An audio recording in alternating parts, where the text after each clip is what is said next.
എല്ലാവർക്കും നമസ്കാരം. കോട്ടയം കാർസിൻ്റെ പുതിയൊരു വീഡിയോയിലേക്ക് എല്ലാവർക്കും സ്വാഗതം. ഇന്ന് നമ്മളൊരു അടിപൊളി വാഹനമായിട്ടാണ് വന്നിരിക്കുന്നത്. ഇത് 2019 മാനുഫാക്ചറിങ്, 19 രജിസ്ട്രേഷൻ, സിംഗിൾ ഓണർഷിപ്പിൽ വരുന്ന വെറും 77,000 കിലോമീറ്റർ മാത്രം ഓടിയിരിക്കുന്ന പ്രോപ്പർ കമ്പനി സർവീസ് റെക്കോർഡോടുകൂടി ഓടിയിരിക്കുന്ന വാഹനമാണ്. ഇതിൻ്റെ ഫ്രണ്ട് വിൻഷീൽഡ് റീപ്ലേസ്ഡ് ആണ്. അത് കമ്പനിയിൽ നിന്ന് തന്നെ മാറിയിട്ടുള്ളതാണ്. അപ്പോൾ ഒരുപാട് പേര് നമ്മളോട് മെസ്സേജിലൂടെ അല്ലാതെയൊക്കെ ചോദിക്കാറുണ്ട്, ഡൽഹി വണ്ടികളുടെ ഗ്ലാസ് റീപ്ലേസ്മെൻറ്റ് എങ്ങനെയാണ്, ഈ ഫ്രണ്ട് ഗ്ലാസ് ഒരുമാതിരിപ്പെട്ട എല്ലാ വാഹനങ്ങളുടെയും മാറിയിട്ടുണ്ടല്ലോ, അതിൻ്റെ കാരണം എന്നാണ്. നമ്മൾ ഇത്ര നാളത്തെ നമ്മളിവിടെ നിന്ന് കണ്ടിട്ടുള്ള ഒരു എക്സ്പീരിയൻസ് വെച്ചിട്ട് 2-3 റീസണുകളാണ് ഇതിനൊക്കെ പൊതുവായിട്ടുള്ളത്. ഒന്നെന്ന് പറയുന്നത് ഇവിടുത്തെ പൊല്യൂഷൻ്റെ ഒരവസ്ഥയാണ്. ഇവിടെ നല്ല പൊടിയാണ്, മിക്കവാറും പൊടിക്കാറ്റും കാര്യങ്ങളും ഒക്കെ എപ്പോഴും ഉണ്ടാവും. അങ്ങനെ വരുമ്പോൾ ഈ വണ്ടിയുടെ ഗ്ലാസ്സിൽ നിറയെ പൊടിയായിരിക്കും. ഈ സമയത്ത് നമ്മുടെ നാട്ടിലെ പോലെ ഇവർ വെള്ളം സ്പ്രേ ചെയ്തിട്ട് വൈപ്പർ ഇടുക എന്നുള്ളൊരു സംവിധാനം ഒന്നും നോക്കാറില്ല. ഇവർ നേരെ വൈപ്പർ അങ്ങ് ഇടുകയുള്ളൂ. അങ്ങനെ കുറേ പ്രാവശ്യം ആയി കഴിയുമ്പോഴത്തേന് ഇത് മുഴുവൻ സ്ക്രാച്ച് ആവും. അത് കഴിയുമ്പോഴത്തേന് ഇവർക്ക് രാത്രിയിൽ വണ്ടി ഓടിക്കുമ്പോൾ ബുദ്ധിമുട്ടാവും. അങ്ങനെ വരുമ്പോൾ ഇവർ ഗ്ലാസ് മാറാറുണ്ട്. രണ്ടാമത്തെ റീസൺ എന്ന് പറയുന്നത് ഇവിടെ കൂടുതലും 4 ലൈൻ ട്രാഫിക്കുകളാണ്. നമ്മുടെ നാട്ടിലെ പോലെ ഓപ്പോസിറ്റ് വണ്ടി വരാറില്ല. എല്ലാം കൂടുതലും ഡബിൾ ലൈനുള്ള വഴികളായിരിക്കും. അല്ലെങ്കിൽ ഇവിടുന്ന് നമ്മൾ ഒരു 10-30 കിലോമീറ്റർ എങ്ങോട്ടേലും ഒക്കെ മാറിക്കഴിഞ്ഞാൽ നമുക്ക് എക്സ്പ്രസ് ഹൈവേകളാണ് കൂടുതലും ഉള്ളത്. ഇങ്ങനെയുള്ള സ്ഥലങ്ങളിലൂടെ പോകുമ്പോഴത്തേന് കല്ലടിച്ചാണ് പൊതുവെ കൂടുതലും ഗ്ലാസ്സുകൾ പൊട്ടുന്നത്. ഇനി ഒരു മൂന്നാമതൊരു റീസൺ എന്ന് പറഞ്ഞു കഴിഞ്ഞാൽ നമ്മുടെ നാട്ടിലെ പോലെ ഇവിടെ ഇങ്ങനെ പോർച്ചിൻ്റെ സംവിധാനം, കാർ പോർച്ച് സിസ്റ്റം ഒക്കെ വളരെ കുറവാണ്. ഒരു വീട്ടിൽ 2-3 വണ്ടികളൊക്കെ കാണും. മിക്കവാറും വണ്ടികളൊക്കെ ഈ ബിൽഡിങ്ങുകളുടെ താഴെയാണ് ഇവർ പാർക്ക് ചെയ്യുക. അങ്ങനെയുള്ള സാഹചര്യത്തിൽ മുകളിൽ നിന്ന് എന്തെങ്കിലും ഭാരം കുറഞ്ഞ വസ്തുവാണെങ്കിലും ഉയരത്തിൽ നിന്ന് വീഴുമ്പോൾ അതിൻ്റെ ഒരു ഇമ്പാക്റ്റ് വലുതായിരിക്കും. അങ്ങനെയാണ് മിക്കവാറും ഇതിൻ്റെ ഗ്ലാസ്സുകൾ പൊട്ടാറുള്ളത്. പിന്നെ ബോണറ്റിലും ചെറിയ ഡെൻറ്റുകളൊക്കെ വരുന്നത് ഇങ്ങനെയുള്ള കാര്യങ്ങൾ കൊണ്ടാണ്. അപ്പോൾ നമുക്കിനി വാഹനത്തിൻ്റെ എല്ലാ വശങ്ങളും പരിചയപ്പെട്ടു പോകാം. സൂപ്പർ വണ്ടിയാണ്, ഒരു ഷോറൂം കണ്ടീഷൻ വണ്ടി തന്നെയാണ്. അപ്പോൾ നമുക്കിതൊന്ന് പരിചയപ്പെടാം. അപ്പോൾ നമുക്ക് എല്ലായ്പ്പോഴും പോലെ നമുക്ക് ഈ ഒരു സൈഡിൽ നിന്ന് പെയിൻറ്റ് ചെക്ക് ചെയ്ത് പോകാം. 87 ആ ഒരു റേഞ്ചാണ് പെയിൻ്റ് എല്ലാം കിടക്കുന്ന. ഒരു 80-90 താഴെയുള്ള റേഞ്ചാണ് ഇവിടെയൊക്കെ കിടക്കുന്നത്. നമ്മൾ കൂടുതലും ചെയ്യുന്നത് കമ്പനികളുടെ പേരിലുള്ള വാഹനങ്ങളാണ് നമുക്ക് കൂടുതലും വരാറുള്ളത്. അതിൻ്റെ ഒരു അഡ്വാൻറ്റേജ് എന്ന് പറയുന്നത് ഈ വാഹനം വാങ്ങിയ സമയം തൊട്ട് ലാസ്റ്റ് വരെത്തെ സർവീസിൻ്റെ സകല ഡീറ്റെയിലും അവരുടെ കയ്യിലുണ്ടാവും. അത് നമുക്ക് ഭയങ്കര ഒരു അഡ്വാൻറ്റേജാണ്. മാത്രമല്ല ഒരു ഡ്രൈവറെ വെച്ച് ഓടിക്കുന്ന വാഹനമായിരിക്കും. അപ്പോൾ അത് നല്ല രീതിയിൽ മെയിൻറ്റെയിൻ ചെയ്തിട്ടുണ്ടാവും. അതിൻ്റെ എന്താ പറയുന്നത്, വളരെ വൃത്തിക്ക് തന്നെ നമ്മുടെ നാട്ടിൽ നോക്കുന്ന പോലെ അവർ വണ്ടി നോക്കും. അതാണ് ഇതിനകത്തെ മെയിൻ ഒരു ഗുണം. കൂടുതലും നമുക്ക് അങ്ങനത്തെ വാഹനങ്ങളാണ് വരുന്നത്. പെയിൻ്റ് എല്ലാം ഒരേ വോളിയത്തിലാണ് കിടക്കുന്നത്. 100-നും താഴെയാണ് എല്ലാം കിടക്കുന്നത്. 87-90 ആ റേഞ്ചിലാണ് ഇവിടെ എല്ലാം പെയിൻറ്റ് വന്നിട്ടുള്ളത്. ഇത് ബ്രോൺസ് കളറിലാണ് ഈ വണ്ടി വന്നിട്ടുള്ളത്. ഈ കളർ എനിക്ക് പേഴ്സണലി ഭയങ്കര ഇഷ്ടമുള്ളൊരു കളറാണ്. ഇതിൻ്റെ ഒരു ഗുണം എന്നാന്ന് വെച്ച് കഴിഞ്ഞാൽ കുറച്ച് പൊടിയൊക്കെ പിടിച്ചിരുന്നാലും അതാ പുതിയതുപോലെ കഴുകിയിട്ടിരിക്കുന്ന പോലെ തന്നെ വണ്ടി നമുക്ക് കാണാൻ പറ്റും. ഈ ഡോറിലും ഒന്നും യാതൊരു വിധത്തിലുള്ള റീപെയിൻറ്റും ഈ ഭാഗങ്ങളിലൊന്നും വന്നിട്ടില്ല. ഇത് നമുക്ക് പുറകുവശത്തേക്ക് പോകാം. നോർമലി വണ്ടികളുടെ റീപെയിൻ്റ് ഒക്കെ വരുന്ന ഈ വീലാർച്ചുകളുടെ ഈ ഭാഗത്തൊക്കെയാണ് കൂടുതലും വരാറുള്ളത്. ഇതിന് അങ്ങനെയുള്ള പ്രശ്നങ്ങളൊന്നും തന്നെ വന്നിട്ടില്ല. അപ്പോൾ ഇനി നമുക്ക് ഡിക്കിയിലെ പെയിൻ്റ് ഒന്ന് ചെക്ക് ചെയ്യാം. ഡിക്കിയുടെ ഭാഗത്തേക്ക് വരുമ്പോഴും 80, 90, 77, 82 ഈ ഒരു അളവിലാണ് ഇവിടെ എല്ലാം പെയിൻറ്റ് വന്നിട്ടുള്ളത്. വേറെ റീപെയിൻ്റ് ആയിട്ടൊന്നും കയറിയിട്ടില്ല. ഈ ബമ്പർ പോലും റീപെയിൻറ്റ് ചെയ്തിട്ടില്ല എന്നുള്ളതാണ് ഇതിൻ്റെ ഒരു പ്രത്യേകത.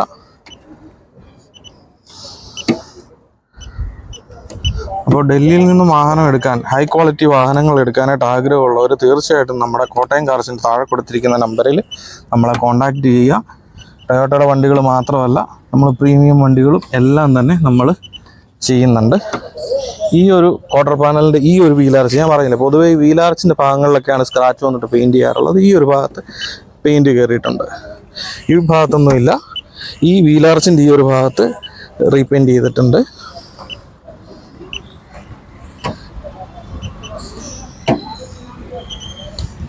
ഈ ഡോറിലെങ്ങും റീപെയിൻറ്റ് കയറിയിട്ടില്ല.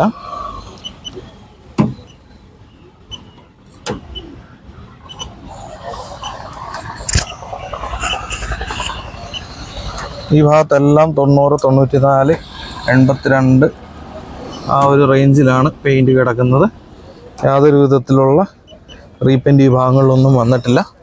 ഇനി നമുക്ക് ഈ മേള് വശം കൂടെ ഒന്ന് നോക്കി പോകാം. പില്ലറിൻ്റെ ഭാഗമൊക്കെ, പില്ലറിൻ്റെ ഭാഗങ്ങളിലും എല്ലാം 87, 90 ആ ഒരു റേഞ്ചാണ് കിടക്കുന്നത്.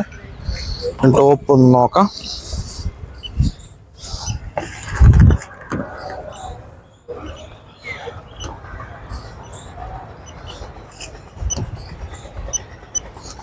ടോപ്പിൽ റീപെയിൻ്റ് ആയിട്ടൊന്നും വന്നിട്ടില്ല. ഇനി നമുക്ക് ഈ ഒരു സെൻറ്ററിൻ്റെ ഭാഗം കൂടിയാണ് നോക്കാനുള്ളത്. ബോണറ്റ് നോക്കാനുണ്ട്. ഈ ഭാഗങ്ങളിലൊന്നും റീപെയിൻറ്റ് വന്നിട്ടില്ല. ആകെ ആ ക്വാർട്ടർ പാനലിൻ്റെ ആ താഴെ വശത്ത് ആ വീലാർച്ചിൻ്റെ ഭാഗത്ത് മാത്രമാണ് നമുക്കൊരു ചെറിയ രീതിയിലുള്ള റീപെയിൻറ്റ് വന്നിട്ടുള്ളത്. ഈ ഭാഗങ്ങളിലെല്ലാം 81, 87 ആ ഒരു റേഞ്ചാണ് കിടക്കുന്നത്. 93, 86, 87, 95, 98,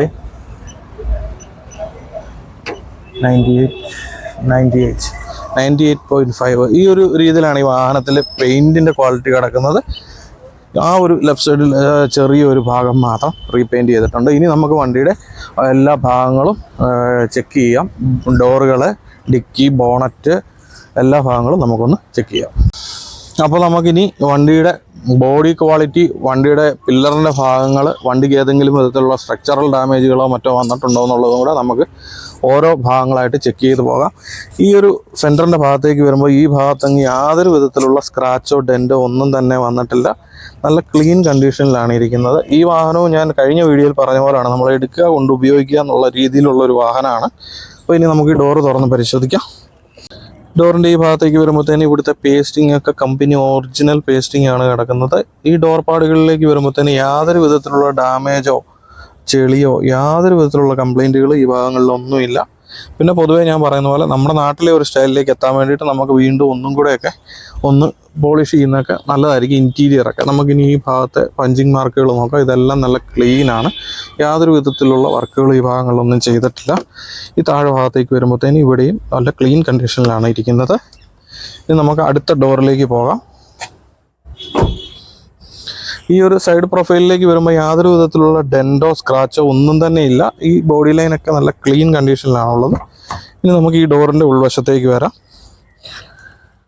ഇവിടുത്തെയും കമ്പനി ഒറിജിനൽ പേസ്റ്റിങ് വളരെ ക്ലീൻ കണ്ടീഷനിലാണ് ഉള്ളത്. യാതൊരു വിധത്തിലുള്ള വർക്കുകൾ ഈ ഡോറിലും ചെയ്തിട്ടില്ല. ഡോർ പാടുകളൊക്കെ നല്ല വൃത്തിയിൽ തന്നെയാണ് ഇരിക്കുന്നത്.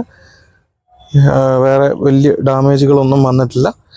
അപ്പോൾ ഇനി നമുക്ക് ഇതിൻ്റെ പില്ലറിൻ്റെ ഭാഗത്തേക്കൊക്കെ പോകാം. ഈ ഭാഗത്തെയും കമ്പനി ഒറിജിനൽ പഞ്ചിങ് നമുക്ക് കൃത്യമായിട്ട് കാണാം. ഈ ഭാഗത്തേക്ക് വരുമ്പോൾ ഈ ഭാഗത്തെയും കമ്പനി ഒറിജിനൽ പഞ്ചിങ് നമുക്ക് കൃത്യമായിട്ട് കാണാവുന്നതാണ്.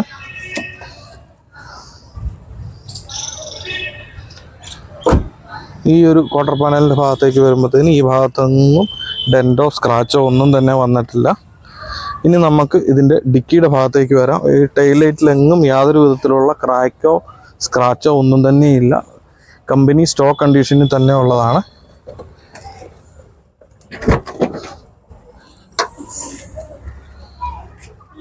ഇനി നമ്മൾ ഡിക്കിയുടെ ഉൾവശത്തേക്ക് വരുമ്പോഴത്തേനും നമുക്ക് ഇവിടുത്തെ പേസ്റ്റിങ് നല്ല കൃത്യമായിട്ട് കാണാം. ഈ നട്ടുകളൊക്കെ കാണുമ്പോൾ നമുക്ക് അറിയാം ഇവിടെ നിന്ന് യാതൊരു വിധത്തിലുള്ള വർക്കുകളും ചെയ്തിട്ടില്ല.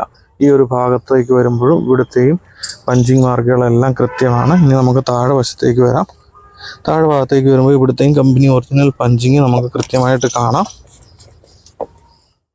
ഈ ഒരു ഭാഗത്ത് യാതൊരു വിധത്തിലുള്ള വർക്കുകളും വന്നിട്ടില്ല. കമ്പനി പഞ്ചിങ്ങുകളെല്ലാം തന്നെ കൃത്യമാണ്.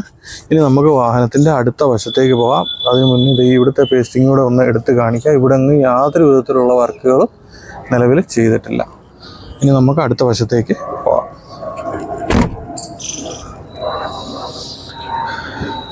ഈ ഒരു ക്വാർട്ടർ പാനലിൻ്റെ ഭാഗത്തേക്ക് വരുമ്പോഴത്തേന് ഇവിടെ എങ്ങും സ്ക്രാച്ചോ ഡെൻറ്റോ ഒന്നും തന്നെ വന്നിട്ടില്ല. ഞാൻ നേരത്തെ പെയിൻറ്റ് ചെക്ക് ചെയ്തപ്പോൾ തന്നെ പറഞ്ഞു, ഈ ഒരു വീൽ ആർച്ചിൻ്റെ ഈ ഒരു ഭാഗം മാത്രം ചെറിയ രീതിയിൽ റീപെയിൻറ്റ് ചെയ്തിട്ടുണ്ട്.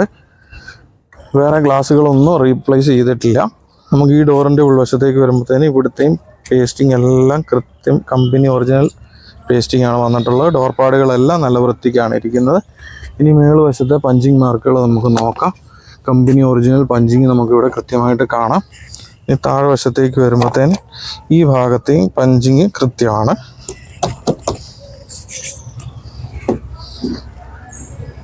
ഇനി നമുക്ക് ഫ്രണ്ട് ഡോർ പരിശോധിക്കാം. ഫ്രണ്ട് ഡോറിൻ്റെ ഉൾവശത്തേക്ക് വരുമ്പോഴത്തേന് ഇവിടുത്തെയും കമ്പനി ഒറിജിനൽ പേസ്റ്റിങ് കൃത്യമാണ്. ഡോർ പാഡുകളും സ്വിച്ചുകളും എല്ലാം നല്ല ക്ലീൻ കണ്ടീഷനിലാണ് ഉള്ളത്. ഇനി നമുക്ക് ഈ പില്ലറിൻ്റെ ഭാഗം കൂടെ നോക്കാം. ഈ ഭാഗത്തെയും പഞ്ചിങ് മാർക്കുകളെല്ലാം കൃത്യമാണ്. നമുക്ക് മേളുവശത്തെ പഞ്ചിങ് കൂടെ നോക്കാം. ഈ ഭാഗത്തെയും കമ്പനി ഒറിജിനൽ പഞ്ചിങ് നമുക്ക് ക്ലീനായിട്ട് ഇരിക്കുന്നത് കാണാം. ഇനി നമ്മൾ ഈ വാഹനത്തിൻ്റെ മുൻവശത്തേക്ക് പോകാം. ഈ ഒരു ഫെൻഡറിൻ്റെ ഭാഗത്തും യാതൊരു വിധത്തിലുള്ള വർക്കുകളും ചെയ്തിട്ടില്ല, റീപെയിൻറ്റ് ചെയ്തിട്ടില്ല, സ്ക്രാച്ചോ ക്രാക്കോ ടെൻറ്റോ ഒന്നും തന്നെയില്ല. ഇനി നമുക്കിതിൻ്റെ ബോണറ്റ് തുറന്ന് എൻജിൻ റൂം ഒന്ന് കാണാം. വണ്ടി സ്റ്റാർട്ട് ചെയ്ത് സൗണ്ട് ഒന്ന് കേൾക്കാം.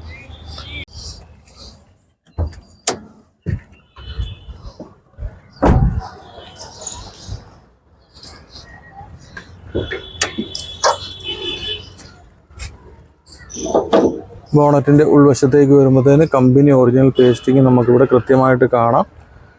യാതൊരു വിധത്തിലുള്ള വർക്കും ഈ ഭാഗങ്ങളിലൊന്നും ചെയ്തിട്ടില്ല. ഈ നട്ടുകളുടെയൊക്കെ ക്വാളിറ്റി കാണുമ്പോൾ നമുക്കറിയാം ഇവിടെ എങ്ങും യാതൊരു വിധത്തിൽ അഴിക്കുകയോ വർക്ക് ചെയ്യുകയോ ഒന്നും ചെയ്തിട്ടില്ല.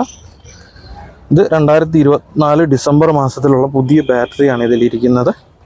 ഈ ഫ്രണ്ട് ഭാഗത്തേക്ക് വരുമ്പോഴത്തേന് നമുക്ക് ഈ ഒരു ഭാഗത്ത് കമ്പനി ഒറിജിനൽ പഞ്ചിങ് കൃത്യമായിട്ട് കാണാം. എൻജിൻ റൂമൊക്കെ ഒരു പുതിയ വാഹനത്തിൻ്റെ അതേ ക്വാളിറ്റിയിലും കണ്ടീഷനിലുമാണ് ഇരിക്കുന്നത്. വാഹനം ഓടിക്കുമ്പോഴും അതേ ഒരു സ്മൂത്ത്നെസ് നമുക്ക് കിട്ടുന്നുണ്ട്. ഇനി നമുക്കിത് സ്റ്റാർട്ട് ചെയ്യാം.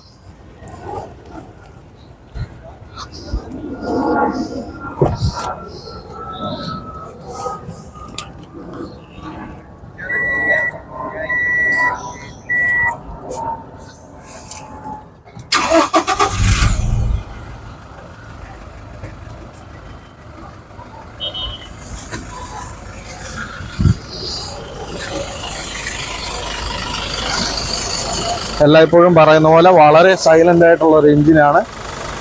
ഒരു പുതിയ വാഹനത്തിൻ്റെ സൗണ്ട് കേൾക്കുന്ന അതേപോലെ തന്നെയാണ് ഇതിരിക്കുന്നത്.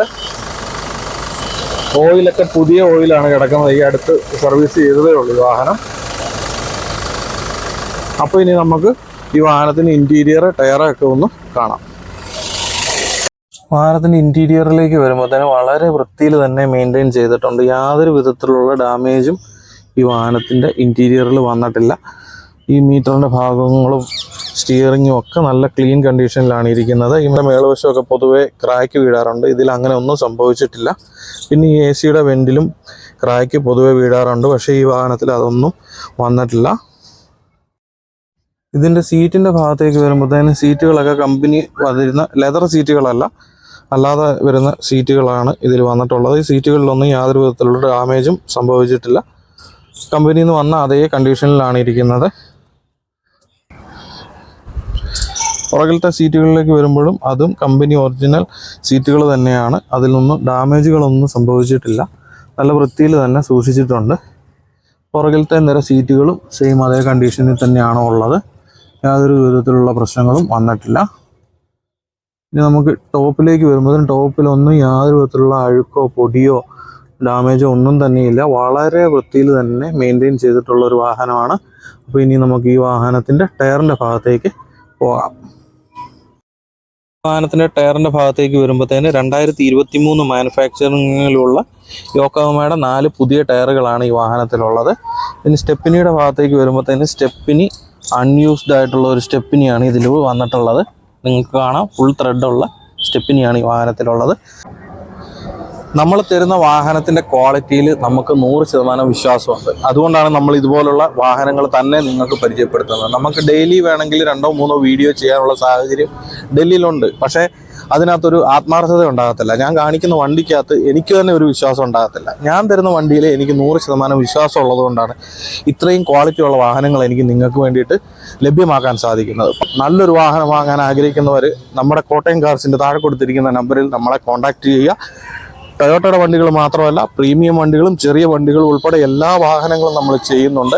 നിങ്ങൾ വാഹനം എടുത്ത് നാട്ടിൽ കൊണ്ടുപോയി അത് രജിസ്റ്റർ ചെയ്ത് നിങ്ങളുടെ പേരിലാക്കി എന്ന് ഉറപ്പ് വരുത്തുന്നിടം വരെ ഡൽഹിയിൽ നിന്ന് എന്തെല്ലാം കാര്യങ്ങൾ ചെയ്തു തരാനുണ്ടോ അതെല്ലാം 100% ഉത്തരവാദിത്വത്തോടെ ഞാൻ ചെയ്തു തരുന്നതാണ്. അത് നമ്മുടെ സ്ഥാപനത്തിൽ നിങ്ങൾക്ക് തരുന്ന ഉറപ്പാണ്. അതുപോലെ നമ്മുടെ ചാനൽ കാണുന്ന ഡൽഹിയിൽ നിന്ന് വാഹനം എടുക്കാൻ ആഗ്രഹിക്കുന്ന എല്ലാവരോടും എൻ്റെ ഒരു റിക്വസ്റ്റാണ്, നിങ്ങൾ എൻ്റെ നിന്നല്ല വേറൊരു ആളുടെ കയ്യിൽ നിന്നാണെങ്കിലും നിങ്ങൾ വാഹനം എടുക്കാൻ ഏൽപ്പിക്കുമ്പോൾ ആ വാഹനം നിങ്ങളുടെ നാട്ടിലെത്തിക്കുന്നിടം വരെയുള്ള എല്ലാ കാര്യങ്ങളും, അതിൻ്റെ പേയ്മെൻറ്റും അതിൻ്റെ ട്രാൻസ്പോർട്ടേഷനും ഉൾപ്പെടെയുള്ള എല്ലാ കാര്യങ്ങളും നിങ്ങൾ 100% വിശ്വാസത്തോടെ ആ ഒരാളെ മാത്രമായിട്ട് ഏൽപ്പിക്കുക. നിങ്ങൾ മൂന്നാമതോ ഒരാളെയും കൂടി ഏൽപ്പിക്കാതിരിക്കുക. അതിൻ്റെ വരുന്ന ചതിക്കുഴികൾ എന്താണെന്നുള്ളത് ഞാൻ നിങ്ങൾക്ക് വരും വീഡിയോകളിൽ പറഞ്ഞു തരുന്നതാണ്. ഇതൊരു റിക്വസ്റ്റായിട്ട് മാത്രം കണ്ടാൽ മതി. 2019 മാനുഫാക്ചറിങ്, 19 രജിസ്ട്രേഷൻ, സിംഗിൾ ഓണർഷിപ്പ്, വെറും 77,000 കിലോമീറ്റർ, പ്രോപ്പർ കമ്പനി സർവീസ് റെക്കോർഡ്സോട് കൂടി മാത്രം ഓടിയിരിക്കുന്ന 2.4V മാനുവൽ വേരിയൻറ്റിലുള്ള ഇന്നോവ ക്രിസ്റ്റയാണിത്. ഇതിൻ്റെ സെക്കൻഡ് കീ അൺയൂസ്ഡ് ആണ്, ഇതിൻ്റെ സ്റ്റെപ്പിനി അൺയൂസ്ഡ് ആണ്. വണ്ടി ഒരു ഷോറൂം കണ്ടീഷൻ എന്ന് പറയുന്ന രീതിയിൽ തന്നെയാണ് ഇരിക്കുന്നത്. ഇതിൻ്റെ ഫ്രണ്ട് ഗ്ലാസ് മാറിയിട്ടുണ്ട്, അതും കമ്പനിയിൽ നിന്ന് തന്നെ ചെയ്തിട്ടുള്ളതാണ്. അതുപോലെ നമ്മുടെ കമൻറ്റ് സെക്ഷനിൽ ഒരുപാട് പേര് നമ്മളോട് പറയാറുണ്ട് നമ്മുടെ വാഹനങ്ങൾക്ക് മറ്റ് വണ്ടികളെ അപേക്ഷിച്ച് ഡൽഹി മാർക്കറ്റ് വിലയെക്കാട്ടിൽ ശകലം കൂടുതലാണ് എന്നുള്ളത്. ഞാൻ അതിന് ഒരു ഉദാഹരണം പറയുവാണെങ്കിൽ നമുക്ക് 2017 വണ്ടിയോ 18 വണ്ടിയോ ഒരു നല്ല ഞാൻ പറയുന്ന റേറ്റിലും അതിലും 2 ലക്ഷം രൂപ കുറച്ചും ഒക്കെ ഇവിടെ വില വരും. അപ്പോൾ അത് ഡിപ്പെൻഡ്സ് ചെയ്യുന്നത് വണ്ടിയുടെ ഓണർഷിപ്പ്, കിലോമീറ്റർ, വണ്ടിയുടെ ക്വാളിറ്റി, ഇതിനെയൊക്കെ ബേസ് ചെയ്തിട്ടാണ്. നല്ലൊരു വാഹനം സ്വന്തമാക്കണമെങ്കിൽ നമ്മൾ അത്യാവശ്യം നല്ല വില തന്നെ കൊടുക്കേണ്ടതായിട്ട് വരും. അപ്പോൾ ഈ വാഹനത്തിന് നമ്മൾ ആസ്ക് ചെയ്യുന്ന റേറ്റ് എന്ന് പറയുന്നത് 15,40,000 രൂപയാണ്. അത് ചെറിയ രീതിയിലൊക്കെ നെഗോഷ്യബിൾ ആണ്. അപ്പോൾ ഈ വാഹനം വാങ്ങാൻ ആഗ്രഹമുള്ളവർ തീർച്ചയായിട്ടും നമ്മുടെ താഴെ കൊടുത്തിരിക്കുന്ന നമ്പറിൽ നമ്മളെ കോൺടാക്റ്റ് ചെയ്യുക. അതുപോലെ ഇതുവരെ നമ്മുടെ ചാനൽ സബ്സ്ക്രൈബ് ചെയ്തിട്ടില്ലാത്ത ആളുകൾ നമ്മുടെ ചാനൽ സബ്സ്ക്രൈബ് ചെയ്യുക, നമ്മളെ പ്രോത്സാഹിപ്പിക്കുക. നമ്മൾ ചെയ്യുന്ന വീഡിയോയിൽ എന്തെങ്കിലും തിരുത്തലുകൾ ആവശ്യമുണ്ടെങ്കിൽ, നമ്മളെന്തെങ്കിലും മാറ്റങ്ങൾ വരുത്താനുണ്ടെങ്കിൽ അതൊക്കെ നിങ്ങൾ കമൻറ്റായും എൻ്റെ നമ്പർ താഴെ കൊടുത്തിട്ടുണ്ട്, അതിൽ നിങ്ങൾക്ക് ഫോണിലൂടെ നിങ്ങൾക്ക് അറിയിക്കാവുന്നതാണ്. നമ്മൾ എല്ലാ കമൻറ്റുകളും പോസിറ്റീവായിട്ട് മാത്രമാണ് എടുക്കുന്നത്, നമ്മൾ അതിനനുസരിച്ചിട്ടുള്ള മാറ്റങ്ങൾ വരുത്തുന്നതാണ്. അതുപോലെ ഡൽഹിയിൽ നിന്നും വാഹനം സ്വന്തമാക്കാൻ ആഗ്രഹിക്കുന്ന നിങ്ങളുടെ കൂട്ടുകാരിലേക്കും നിങ്ങളുടെ ബന്ധുക്കളിലേക്കുമൊക്കെ നമ്മളെപ്പറ്റി നിങ്ങൾ പറയുക, നമ്മുടെ വീഡിയോസ് ഷെയർ ചെയ്ത് കൊടുക്കുക. നമ്മളിടുന്ന എല്ലാ വീഡിയോസും കൃത്യമായിട്ട് നിങ്ങൾക്ക് കിട്ടാൻ വേണ്ടിയിട്ട് നിങ്ങൾ ബെല്ലൈക്കൺ അമർത്തി നോട്ടിഫിക്കേഷൻ ഓണാക്കി വെക്കുക. അപ്പോൾ ഇതുപോലത്തെ ഒരു ഹൈ ക്വാളിറ്റി വാഹനത്തിൻ്റെ മറ്റൊരു വാഹനത്തിൻ്റെ വിശേഷമായിട്ട് നമുക്ക് വീണ്ടും കാണുന്നവരേക്കും എല്ലാവർക്കും നല്ലൊരു ദിവസം ആശംസിച്ചുകൊണ്ട് ബൈ.